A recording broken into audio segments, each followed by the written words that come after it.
already, since we're having more people that are coming in. Again, welcome. Thank you, all of you, for being here today. I am joined by the two co-hosts of this event. Well, it's really four co-hosts of these events, which is Paul and Marianne Cruz and Olga and Salo Grossfeld. I'm very grateful that we are doing this for Steve. Steve Bovo is a commissioner in Miami-Dade County now. He has done an incredible work there. And I have a personal story that I wanted to share. But before that, I just want you all to keep in mind that, oh, please, let's just everyone mute their microphones while the speakers speak. Thank you so much. So I want you all just to keep in mind that if you like what you hear, even though there's 14 days away for the campaign, it would be phenomenal that you consider still supporting either financially or spreading the word about Steve and Steve's campaign. And you can do so at his website, which is stevebovo.com. And that's really easy. I'll put it on the chat so that you can go and visit it. But it is very important that, as he was saying, that we're going to have a record turnout at this election, that we also have a record almost like spreading the word, right? Yesterday, I was at the bank and I was asking the manager of the bank, who's a friend, I'm like, so who you're voting for mayor of Miami-Dade County? She's like, I have no idea. I'm like, what do you mean? Right? So there are always opportunities to just spread the word at every moment. And this is like, that's it, right? Like we're almost there from the mark, and let's just push through and try to do our best. So I hope that today we get to have this intimate talk with Steve. Particularly, I wanted him to talk about his position and his stance on Israel and on issues that are important to the Jewish community. And for that, I just wanted to share with you that in 2007, with working at the time, I was working with an organization called Fuente Latina, and we worked very closely, I still do, but the organization with an organization, it's a research institute out of Washington, D.C. called Foundation for Defense of Democracies. And one of their senior fellows came to me saying that they had found, they had discovered about 400 companies that were registered. Please, everyone mute their microphone so that we can. Hold on. Please mute your microphones. Thank you. That we had found up to a little over 400 companies that were registered in Miami-Dade County who had possible ties with Hezbollah in the tri-border area of Paraguay, Argentina, Brazil. And they came to us because they wanted us to take it to the media, because we used to have, a great relationship with the media, and we were constantly informing the media about issues that were relevant to the Middle East and particularly to Israel. And I said, you know what, we need to take it a little further. I think if they're in Miami-Dade County, maybe we can have a resolution passed and open an investigation on these companies. So the first person I went to see was Steve, and he graciously received us in his office at the government center. And I present this to him, and he was 100% on board immediately. Then Commissioner Pepe Diaz joined him, and they both co-sponsored this resolution, which was a phenomenal resolution that was then passed. I mean, it was first heard and then it was passed, but it was the Hezbollah International Financing Prevention resolution in Miami-Dade County. That it was amazing because it urged the Congress to enact a finance, amendment or similar legislation. And it also urged the Department of Homeland Security to work with Miami-Dade County Police to minimize, to maximize their efforts in order to pretty much go after any illicit activity run by this terrorist organization. So I have that very, it was a very great thing that Steve backed us up, and because of him, we were able to get this done. And I was looking yesterday, at his record, and it's amazing, like I was saying earlier, how he has sponsored, bills that have to do with anti-Semitism and other issues. So I'm going to let him speak. But before that, I know that Salo and Olga don't want to speak. So I'm just going to leave it up to Paul, because Paul is used to making these kinds of introductions. If we didn't have to do this on Zoom, we would probably be at Moe's having this event. So Paul, I'm gonna leave it to you, and then we'll let Steve, Commissioner Bovo, speak. Thank you so much, Gloria, and thank you for really putting this wonderful event together, and to the Grosfelds too for joining us. My wife Marion as well.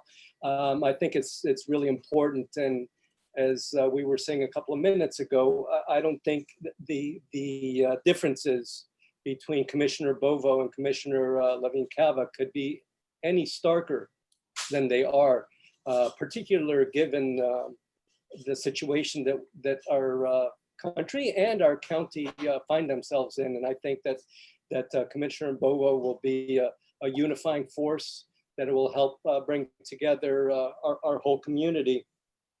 As you said, I mean, I wish we could have done one or two of these events at Moe's, because our mayor, Enid Weissman, calls us the Versailles of North Dayton. And of course, Commissioner Bovo is aware of what happens over there on Calle Ocho, where everybody goes. And unfortunately, we can't do that. So we're doing the next best thing. And it's extremely important that we all support Commissioner Bovo. I met Steve here at the restaurant a couple of times. He's a gentleman that is doing this for the right reasons. He's very experienced. He cares deeply about our community, about all communities in Miami-Dade.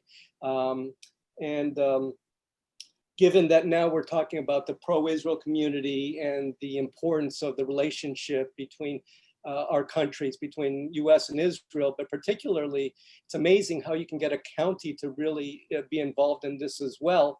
I know that with Mayor Jimenez, Commissioner Heyman, who has also been a very, very strong supporter of our relationship and has been a great friend to our community, brought in Mayor Jimenez in his first term. And we were able to sit down with him and got some major things accomplished, including getting the mayor and the county to restart the Miami Tel Aviv nonstop flights again, there and back, which was a huge deal. Also getting, being the first time Miami-Dade actually bought millions of dollars of Israel bonds, which is as safe as you can get, and a wonderful investment. And I think just as importantly, or more importantly, to send a delegation of Miami-Dade business people, leaders of all in all industries, to go to Israel and start setting up reciprocal agreements and trade and so on and so forth, which has been great. And I know that Commissioner Bovo will follow in that, in Mayor Jimenez's steps, and the whole commission has been extremely supportive. And I know that he will do that as well. I can tell you from experience here with COVID happening that Commissioner Bovo has been very pro-business, where Commissioner Levine Cava has been saying, no, we can't open the restaurants. Owning a restaurant, I can tell you, this is the lifeblood of our community, having our businesses open, and having them closed, and advocate to have them closed like Commissioner Levine Cava did was atrocious.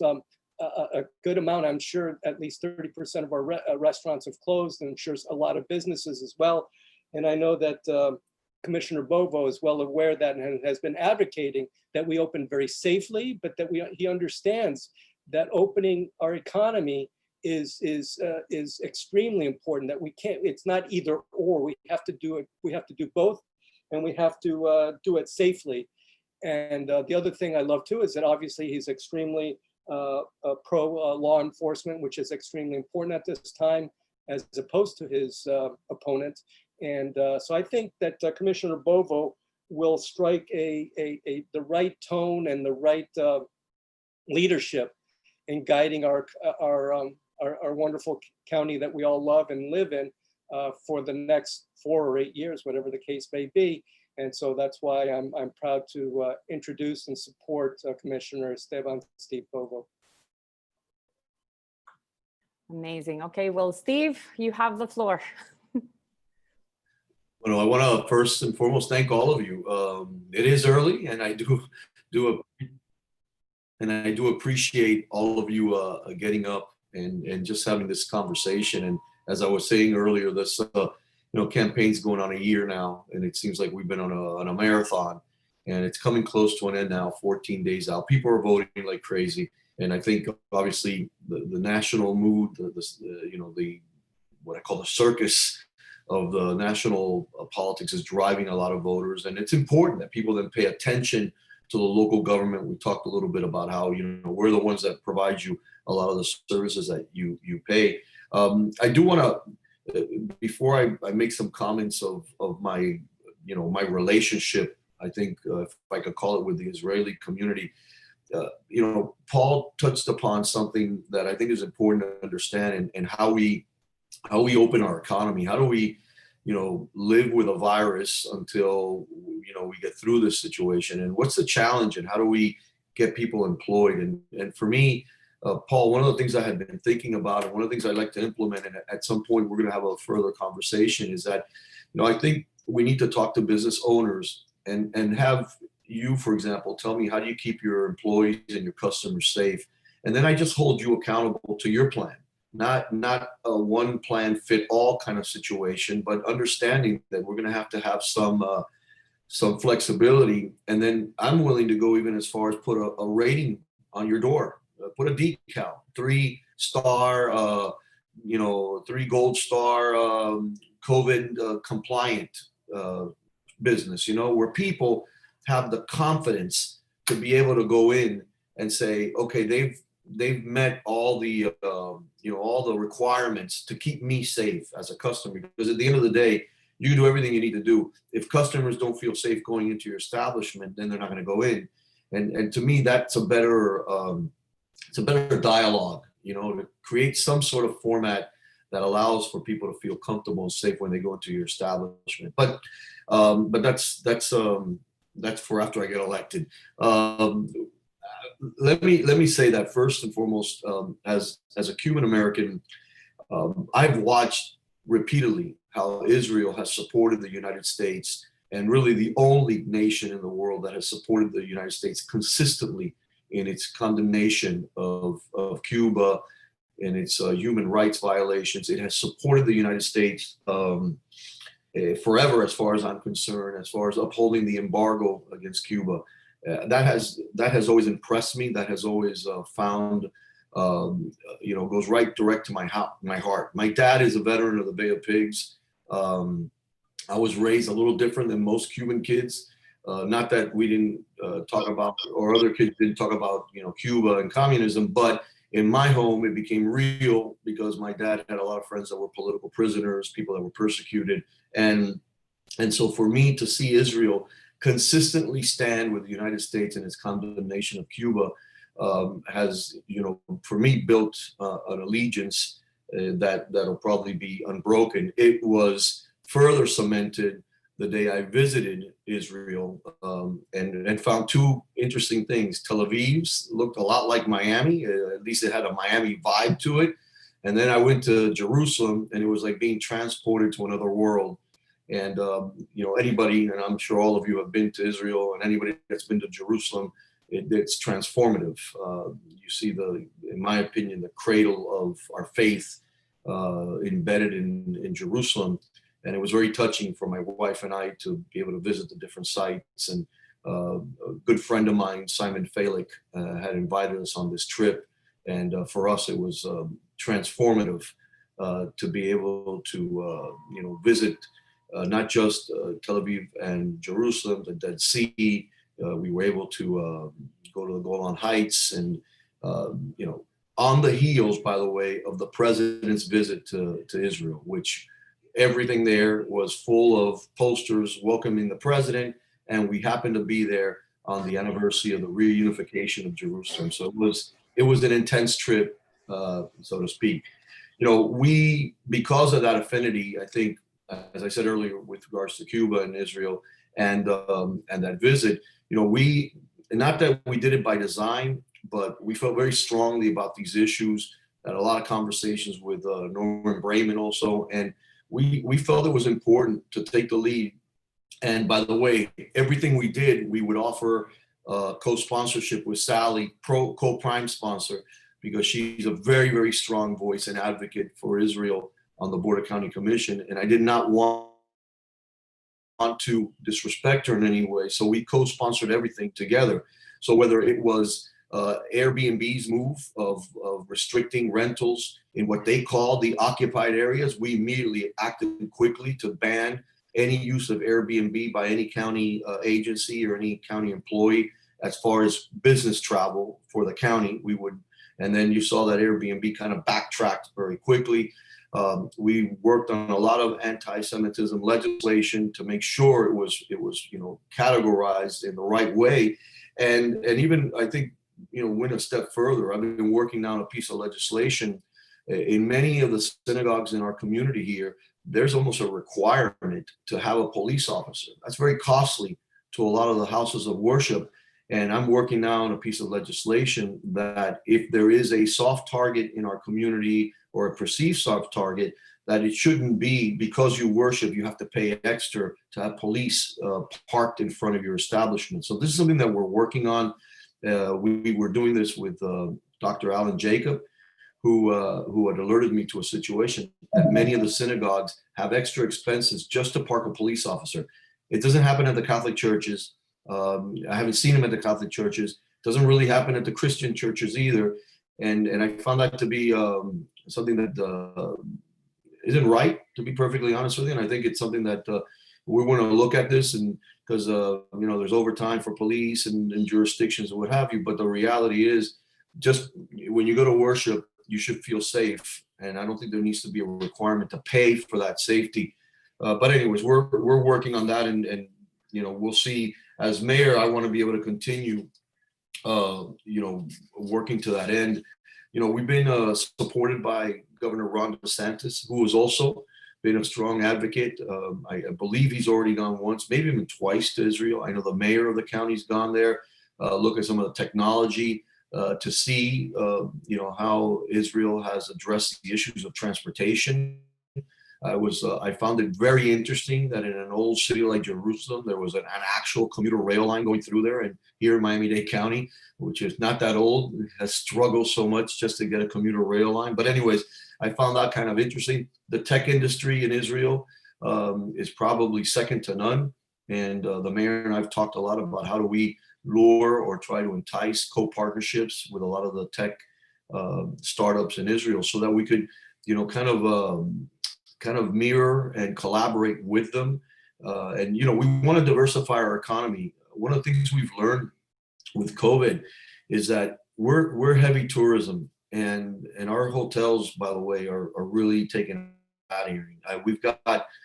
I got folks in my community, and I represent the northwest end of the county, Hialeah, Miami Lakes, and unincorporated Miami-Dade. Have a lot of employees here that are not working. They work in the hotel industry or service-related industries to tourism. And they've been out of work 6-7 months, and that's just outrageous. And one of the things we're going to have to do, similar to what Giuliani did in New York after 9/11, is that we need to announce that Miami-Dade is open for business again. We need to promote folks to start traveling to South Florida and come and spend their money, and that ripple effect. But at the same time, we need to understand what we're going through now and how do we diversify our economy. I'd like to see the Google or the Amazon or the next startup come and invest in South Florida and diversify. We just can't hinge on what we've done in the past. Chaos someplace else energizes South Florida. So whether it's Cuba, Venezuela, Nicaragua, Haiti, we're the benefactors of chaos in other places. And I think that's not a very good model for development or sustainability. We need to, try to entice businesses. And I think the mayor's position could be a strong advocate, particularly in a lot of these cities that are being run by left center governments. I could think of a lot of companies in Seattle, Portland, San Francisco, LA, New York, Chicago, name your left-leaning city that might have businesses or headquarters that might be interested in coming to South Florida. We've got the weather, we've got the diversity here, very diverse community, not divided but diverse, and very cosmopolitan. And I think we could be a lot more in South Florida as long as we do the things that we need to do right. And as mayor, I've tried to make sure that's where the conversation should go. if you want a social service worker for mayor, I'm just not going to be your choice. If you want your county dollars, and I would challenge all of you sometime today, look at your tax bill and just ask yourself, are you paying too little in taxes? Because if the answer is yes, then maybe you need to have a Zoom with somebody else, because I know that you pay a lot of money, and we need to make sure that that money's being invested in the right way. And as mayor, we're going to continue, we're going to continue a relationship that goes beyond. If we only do this once for the sake of an election, I would tell you quite honestly that I fail as a mayor. I hope this conversation that we have it, a long time coming, so that it makes me more effective. It engages us. I could only be an effective mayor if the communities that I reach out to reciprocate and we work together. And that's really my goal as mayor, is that we do this in a way that's sustainable. Let's create relationships, not transactional relationships just for the sake of an election. And my record's there. It's pretty consistent since I was on the Board of County Commissioners, since I got there. I try not to become an alarmist on any issue, but this election has consequences. And I think the direction of our county, literally for the next 20 years, is at play. Paul mentioned we have two candidates that are polar opposites on what they believe should be the issues that we address. And I'll give you one example, and then we could just open it up for questions. The Aventura Station, this is something that we talk a lot about transportation in Miami-Dade County. Here's an opportunity to actually do something so that we could build a station that can energize that Northeast corridor. And there's a lot of folks now coming at play, North Miami Beach, Miami. Everybody wants to build a station along that Northeast corridor because they realize the potential of getting people out of their car. And at the decisive moment of us taking a vote, my opponent votes against it because I want to go against the administration, or it's too difficult, or maybe just hard to explain why we need to do these things. And so somebody mentioned the mayor of Aventura, and I was a little disappointed in her that she supported my opponent because the Democratic Party put pressure on, and I want you guys to think about something. We're seeing an unprecedented amount of money coming from out of state being poured into Miami-Dade County in this race. A gentleman by the name of Sussman, who's a hedge fund guy out of Portland, Maine, and lives in Broward County, has poured $1.5 million into my opponent's coffers. Former Mayor Bloomberg, who I believe was a participant in destroying New York, is pouring $500,000 to get Democrats to come out to vote. That's what we're dealing against. And I would tell you categorically, this has nothing to do with me. I just happen to be the guy who is standing in the way of this crazy talk. But it has a lot to do with all of us. This is where we live. And we've got outside people playing in our community, trying to dictate where our community is going to go. People that don't live here will never live here, but are going to try to tell us or manipulate us in a way that will turn us into a Portland, New York or Chicago. So with that, Gloria, I have number 80 on the ballot. I do need your help. I do need financial support's important. Absolutely. This is a $6 million race. But I will tell you another way you could help me greatly. Each and every one of you have folks in your phone, on your cell phone, 10, 15, 20, 25 contacts that you could talk to and get them to come out and vote. You could put things on social media. Paul, I know that you probably have an extensive contact list of people that go through your location. I need, the way I win this race, it's if each and every one of you get me 10 additional people to vote for me. People that don't know me, like Cindy, who had her sister, right? Call you from New York. And if you get your sister to vote for me, I need you to do that with a couple of others here in our community. I win.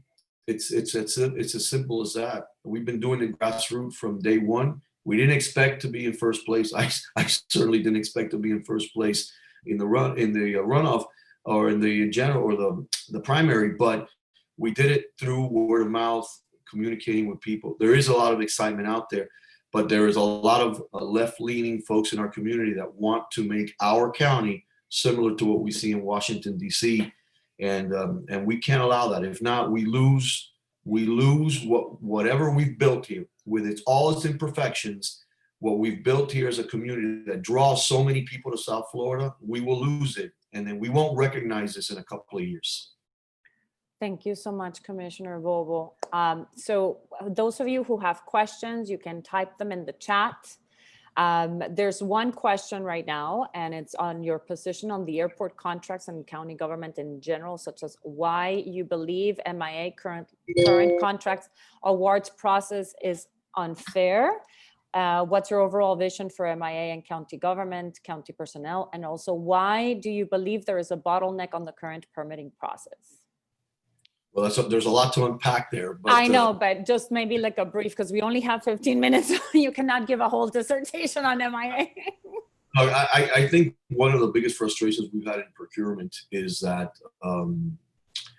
it's always the same folks, right? It's the usual suspects that are always bidding on something or getting something. We've seen at the airport folks that got in there 20 years ago and figured out ways to stay in the airport permanently, and that's wrong.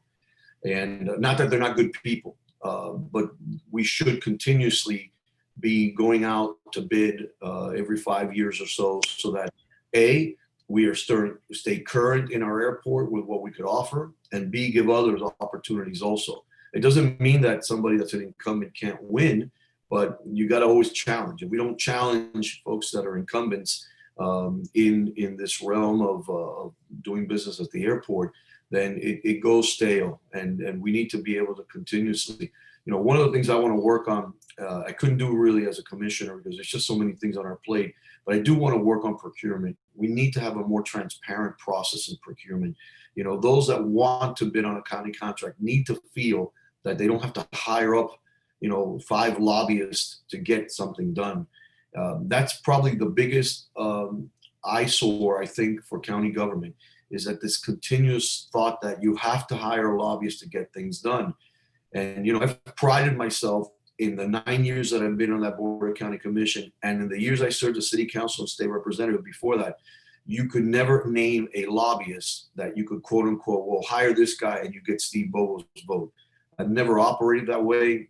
I will never operate that way because, I know who put me in these positions, and it's not the lobbyists, it's the residents that I represent. So we need to have more streamlined. And one of the things I'd like to do is bring together a group of individuals that have zero county business, retired folks that could help me craft a direction. There's a lot of talent in our community that have zero interest other than having a good community, a good county. And I want to tap into those folks. And I found them as a commissioner, that there are people you could tap into that could help you and guide you on some issues without any personal interest, without looking for a contract, without looking to get paid. They just want to see good government. And that's something that I want to do more of and not less of. Awesome. Let me see if we have another question. Can you tell us more about transportation? You mentioned support for Aventura Station. What about Metro Rail extensions? Traffic will kill this community. Yeah, probably the biggest Achilles heel we have in Miami-Dade County is that we need to be mindful of cost. Every mile of Metro Rail is $100 to $120 million of construction costs. This is not including operation and maintenance. And all our corridors in the SMART plan are basically 10 to 12 miles long. In order for us to do Metro Rail along all our corridors, it would be a $6 to $8 billion operation of construction only. I could categorically tell you we don't have the money for that. What we can do, and I'll give an example of the South Corridor, and again show you a separation between me and my opponent. The South Corridor, if you're familiar with the busway that goes all the way to US 1, we're going to be unveiling what they call a BRT, gold standard BRT, which is a bus that will not stop at any intersection. A bus that almost looks like a train and will go into stations that have platform boarding where you pay like at a train station before you get to the boarding area. And what we've identified is that system will take you from Florida City to the Dayland station literally in 25 minutes, where if you did it by car now, it would be about 45 minutes to 50 minutes. If you did it on the busway, it'd be about 35 to 40 minutes. So it's something that going to speed up your transit from the south end of our county. My opponent voted against that because she basically lied to the residents of South Dade, saying, or pandered to them, not lied, she pandered to them, saying that we're going to give you rail all the way to Florida City, understanding that it is prohibitive. It's prohibitive because at the same time you were promising things for other people. Now that's bust to the south. And then we're looking at the Northeast, as I said to you, the Aventura station coupled with the Brightline station in downtown Miami. If you haven't seen that station, you really should do yourself a favor and take a look at it. It's like, it's different. It's something different. We haven't seen this. A merger of living, shopping, and transit all in one complex in downtown Miami, which has changed the dynamics of what is the west end of downtown Miami. It's really putting a lot of pressure on Overtown to start changing dramatically what looks and feels like a real walkable community. Imagine that all the way up the Northeast Corridor. Aventura will be your other anchor, and then places like North Miami Beach, they'll all have some component of a station that brings together work, play, live, these real TODs. That's the future. And if anybody has any questions, well, how will that work? Go to Dadeland right now and look at the Dadeland station. If you look west of that Dadeland station, you will see hotels, office. You got Dadeland, obviously. You've got living facilities, supermarkets. An entire TOD has sprouted up, all due to a station in about, I don't know, maybe 40 acres. Real. Look, I've laid all my eggs. If we weren't for COVID, this is what we would be talking about exclusively on transportation. I feel so strongly about this issue that for me, I see a generation that moves differently, whether it's with Uber or Lyft, or they just want alternatives. And we have an obligation to leave them a better situation, because being stuck in traffic is zero quality of life. I know. I love the Brightline station. I'm a big fan. So yeah, really cool.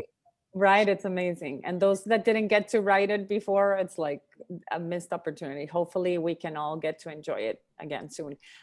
We have only 9 minutes left with you, Commissioner, and we have a question. It says, it's from Paul. It says, we really appreciate the county's support of the county's relationship with Israel. Will you pledge to continue purchasing Israel bonds and make sure they are part of Miami-Dade's portfolio? Yes. Care to elaborate? So yes, absolutely. I think it's working, and I think it was wise of the mayor to go that route. And I'll be having conversations with Ed Marquez, but I believe it's a good place to invest money. So yes, answer is yes. Is this something? Do you know if your opponent has a position on this?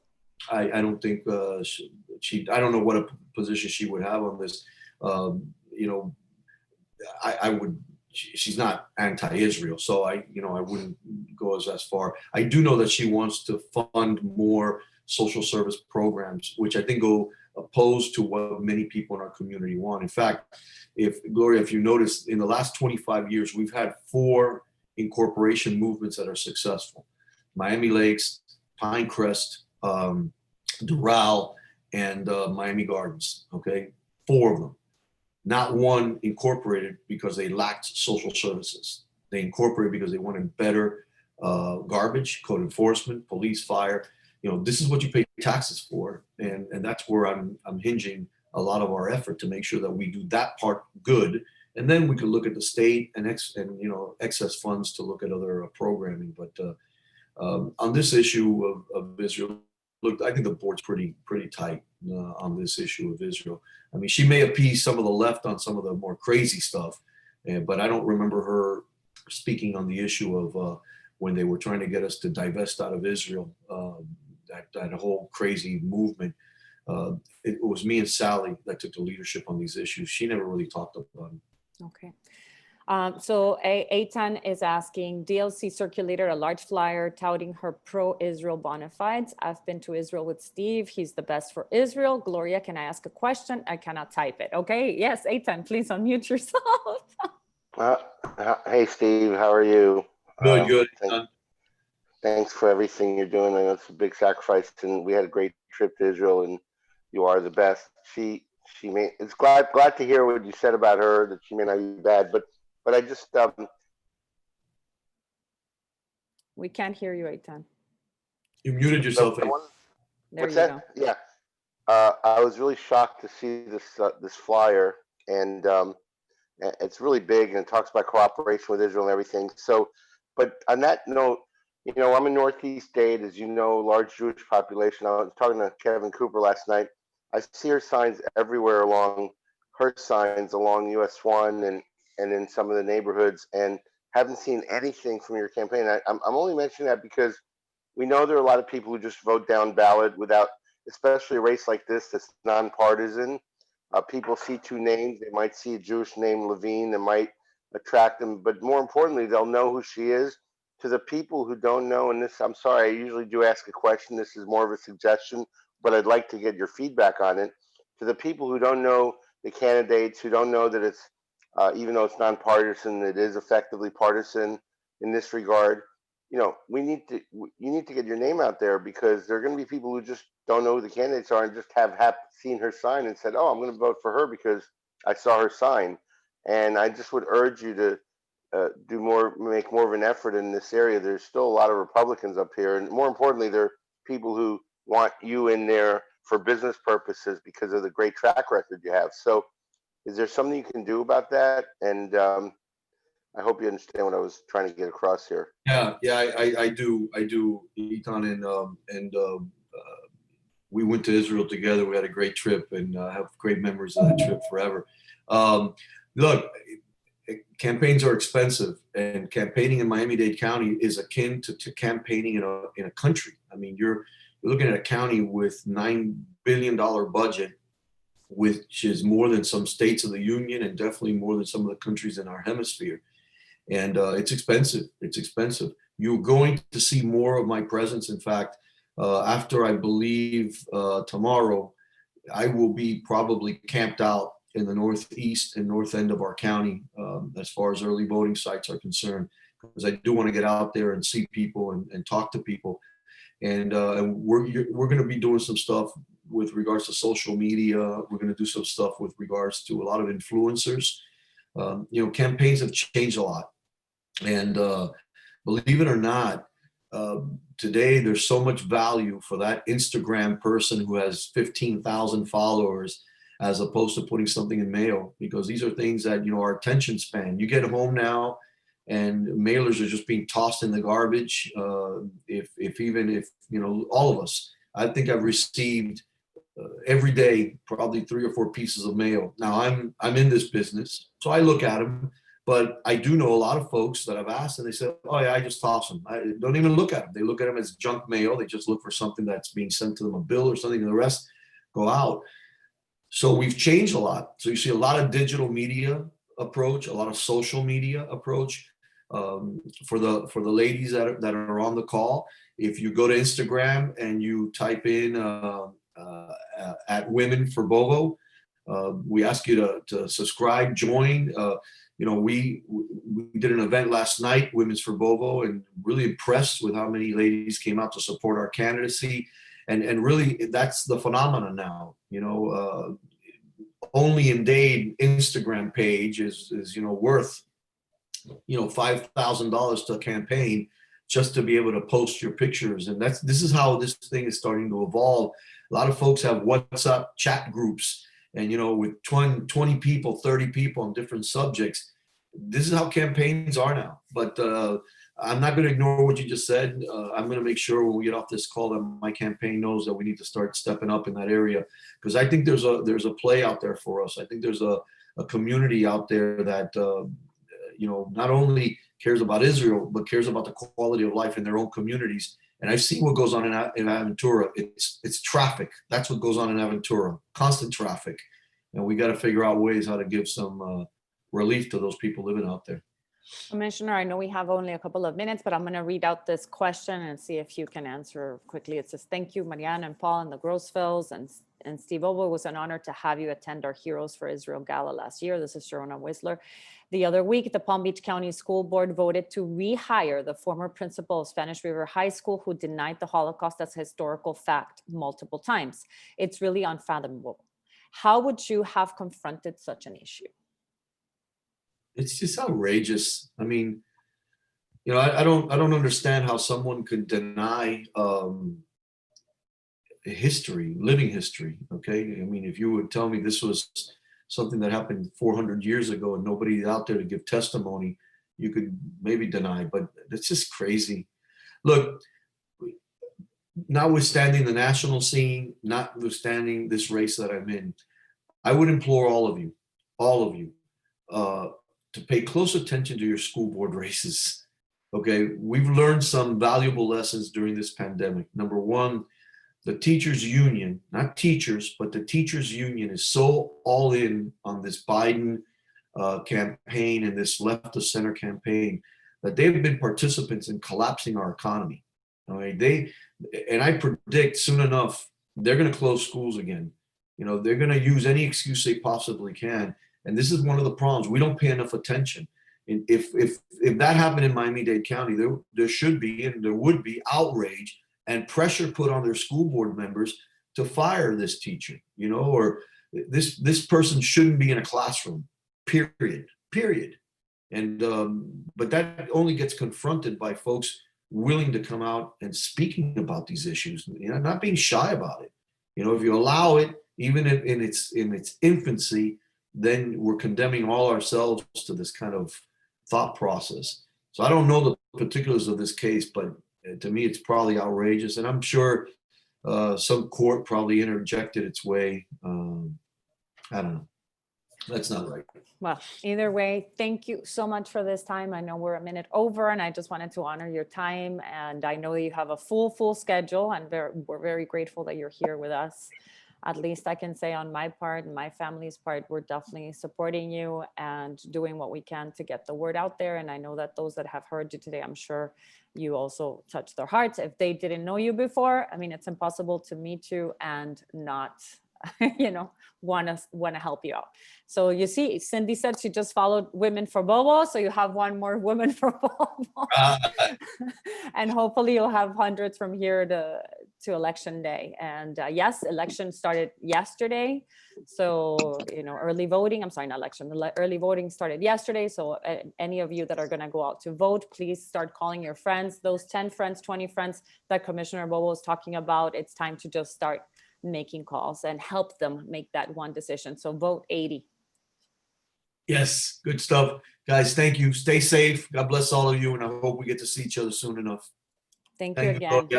Thank you all. Thank you. Thank you, Salo and Olga. Thank you, Paul and Marianne.